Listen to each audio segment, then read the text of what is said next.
His name was Pyre Fierceshot, the Charr outcast, and the bane of the Flame Legion. This is his story. Being but a mere cub at the time of the searing of Ascalon, Pyre would not see battle for many years to come. But then, Pyre's story begins long before his lifetime, and even that of his sire, Vatlar Doomtooth. Our Charr story begins in 100 BE. With the arrival of humans on the continent of Tyria, it was only a matter of time before they started claiming land as their own. The Charr, while a hostile influence among the humans, left them to their own devices. That is, until they moved into the High Plains, driving out the Charr that settled there and claimed the land for themselves, naming it Ascalon.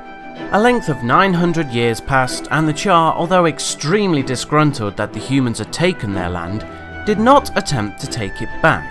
However, it was in 870 AE that a faction of the Charr's Flame Legion called the Burnt Warband discovered creatures called Titans within the Rangmur volcano. The Burnt Warband guided the Titans back to their settlement and passed them off as deities to be worshipped.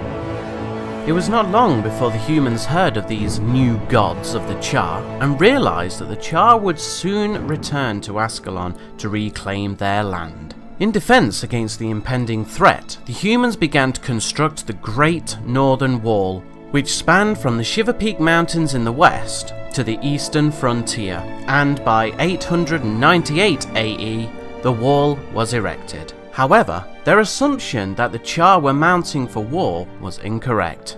They did not attack.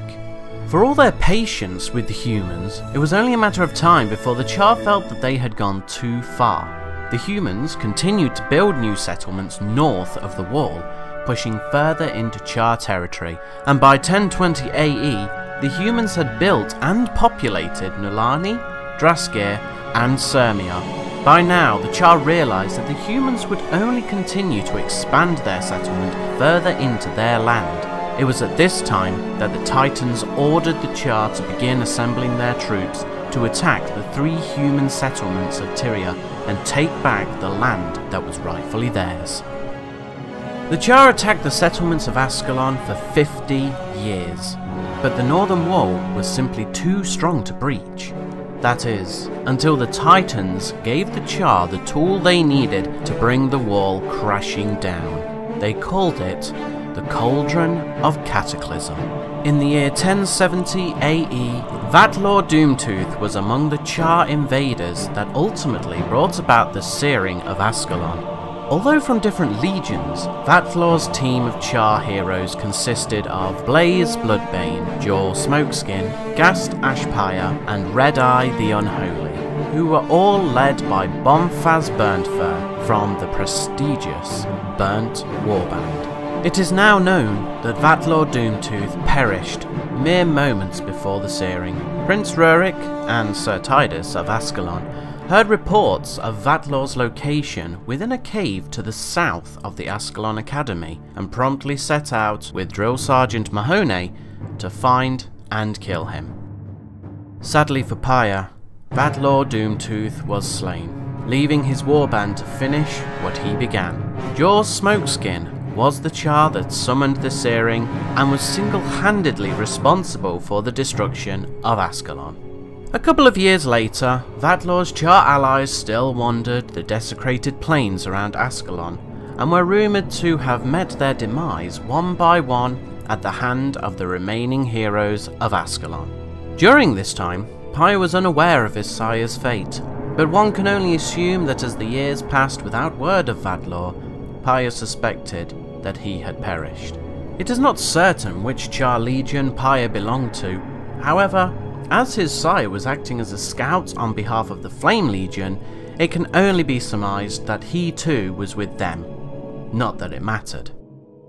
Pyre was raised in the Charr homelands, worshipping the Titan gods. A few years after the searing, Pyre was dispatched to Ascalon with a group of Titans. Deep down, he was hoping to find his sire more than anything else. However, he discovered more than he thought possible. He came upon King Adalbern himself, along with a team of heroes. In the ensuing battle, Pyre watched in horror as the Titans were destroyed by the king. Pyre's life was thrown into disorder as the rage built inside him, knowing that he had been deceived into worshipping false gods by the shaman caste and betrayed by his own people. In his fury, Pyre deserted the battle and returned to the Char homelands to tell his warband what he had witnessed. With an act of revenge, Pyre Fierceshot, Seer Fiercerain, Cowl Fiercetongue and Roan Fierceheart smashed their way into a Char temple and desecrated it, slaughtering a Char shaman in rage, roaring out, "There are no gods for the Char!" Shortly thereafter, for reasons unknown to the Char at the time, the Titans began to wither and die. It was later discovered their destruction was a direct result of a group of humans who had destroyed the Titan source of power somewhere within the Ring of Fire Island. With the destruction of the Titans, the Shaman caste were relentless in their attempt to retain their power over the Char. Fortunately for them, it was at this time that they discovered the Destroyers, and in desperation claimed them as their new gods. For their acts against the Shaman caste, Pyre and his warband were captured and imprisoned and sentenced to death. However, the sentence was waylaid, for at the time a troop of humans calling themselves the Ebon Vanguard were discovered hiding in a camp within the Char homelands. They were subsequently captured and imprisoned alongside Pyre and his warband. After a few days, Flame Master Multooth arrived to take Pyre's warband to the Doomlore Shrine for their execution, shortly followed by Hierophant Burntsoul, who took the Ebon Vanguard prisoners away to a disclosed destination. Pyre, however, was left to rot a little while longer inside the cell, and would be saved until last to receive the most agonizing and dishonorable death imaginable. Hours passed, and suddenly Char warhorns could be heard in the distance, and the warband charged with guarding the cells began to stir. Before long, a female appeared with a troop that resembled the Ebon Vanguard. They were quick to strike down the warband and began searching the cells. Within a few moments, the leader of the group spotted Pyre and stomped over to him and immediately began to attack him with a strange form of magic he had not seen before. Die, you mongrel!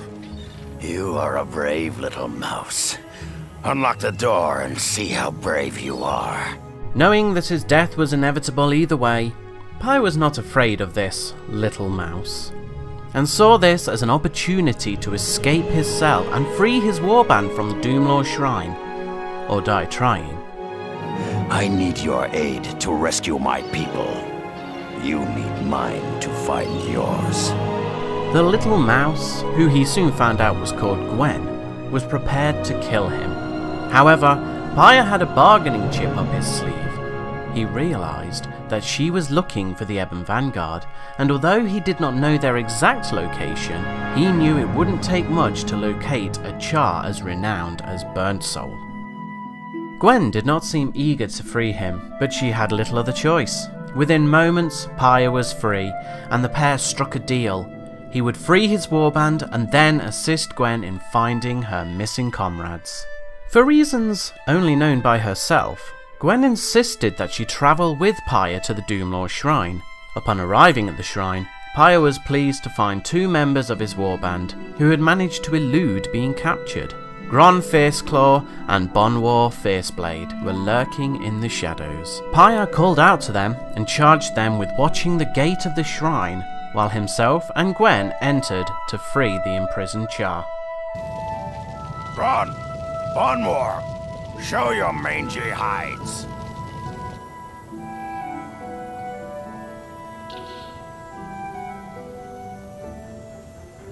Pyre eventually found the members of his warband deep within the shrine. They were alive and well, but Pyre was not ready to merely walk away without getting his revenge, and so travelled even deeper into the shrine to find Flame Master Multooth. The free warband took great pleasure in tearing him apart. Back outside, Pyre thanked Gwen for her assistance, to which she immediately assumed he was going to dispense her. However, Pyre was intrigued by this human and wished to learn more about her, if only to satisfy his curiosity. Therefore, he agreed to honor his word. You have freed my warband. And now that we have, you don't need us anymore, right? I made a bargain. I shall keep it. At that moment, Gron and Bonwar brought a Char shaman before Pyre for questioning. Knowing that Gwen would gladly rip him to shreds in an instant, he threatened the shaman that if he were not to talk, he would gladly allow the mouse to hurt him. Where are the humans? Why should I tell you, traitor? I'll hobble you. I'll stake you out in the sun. Then I'll turn you over to the mouse here. She likes to hurt Char. Just give me half a chance. The shaman was quick to spill the location of the missing vanguard within the Char stronghold in Saknoth Valley.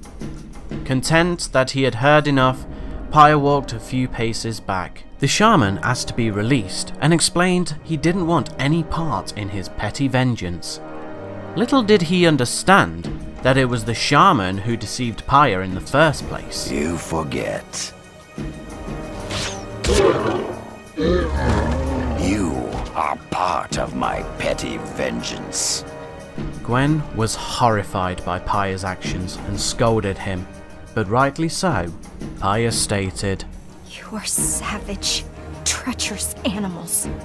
You know nothing of my people. During the expedition to Saknoth Valley, Pyre overheard Gwen explaining her distrust of him and divulged that she was once a Char prisoner. Pyre now understood why she was so hostile and showed hatred for the Char, as he knew all too well how the human slaves were treated. After a brief journey, they finally arrived at the stronghold, and it was not long before Pyre analysed the defences, and indeed Gwen's attitude towards the Char. The far western approach is guarded by watchtowers. No easy back way in. Your friends are held in the center. That's also where the Hierophant is keeping his new gods. Then we have the front gate, heavily fortified with siege devourers in front. And how do we know you won't just turn on us? Dead gods, Mouse. You do not understand us, do you? I understand enough. You're animals. Savage animals, and I will dance on your graves. Upon defeating Hierophant Burnsoul and his destroyer gods, the remaining Char stood down and listened to Pyre's words. Warriors, do not trade one set of shackles for another. I will not lead you, but I charge all of you to spread the lesson of this day. There are no gods for the Char.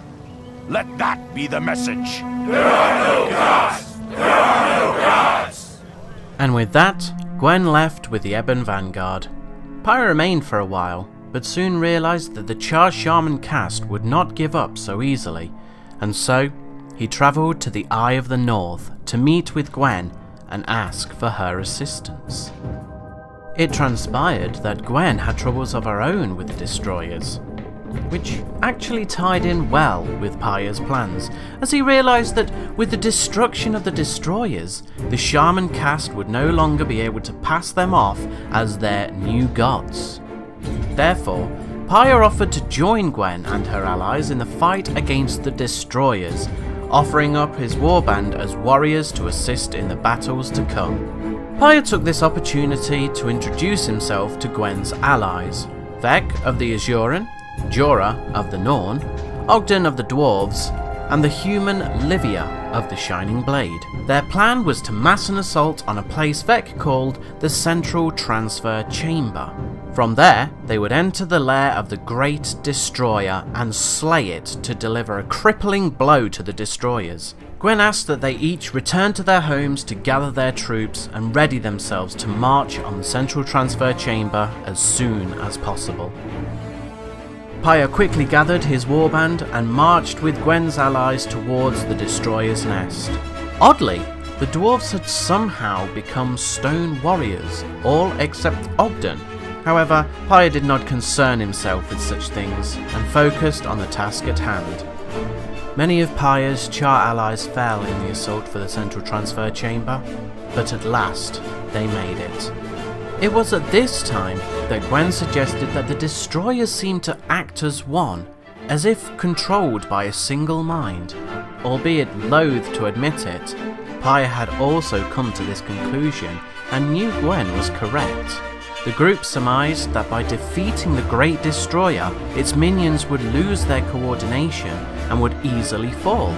Pyre chuckled to himself as he realised that amongst those minions were the Char Shaman caste.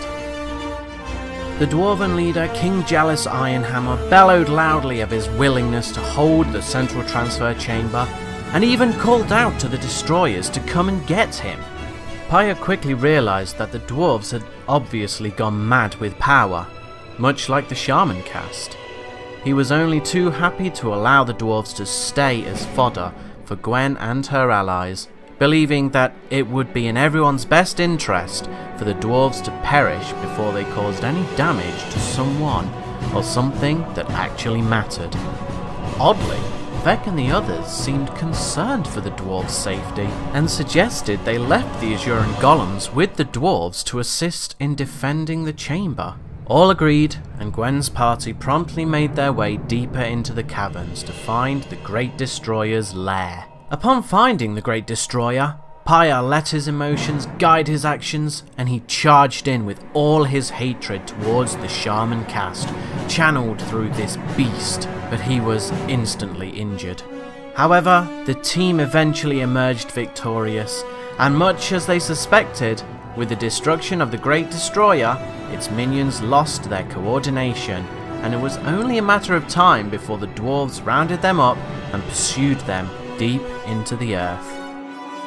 The mission was complete, and while Pyre hated to think of Gwen as an ally, he'd grown fond of her and found that he actually cared about her. Not that he would ever admit it, not even to himself. The allies returned to the Eye of the North to celebrate their victory, but it was not long before Pyre made his leave and returned back to the Char homelands to continue his rebellion, which soon became civil war within the Char legions. Pyre's rebellion spanned far beyond his own lifetime. It was not until his grandsire, Kala Scorchrazor, led a rebellion of her own, and sometime after 1100 AE, she revolutionized the legions by training female Char and fighting to earn equal rights and respect from the formerly oppressive Char males. She gained such respect after defeating a male Char in battle, proving that the female were not as feeble as the men would have everyone believe. It was Kala who led the final rebellion against the Flame Legion.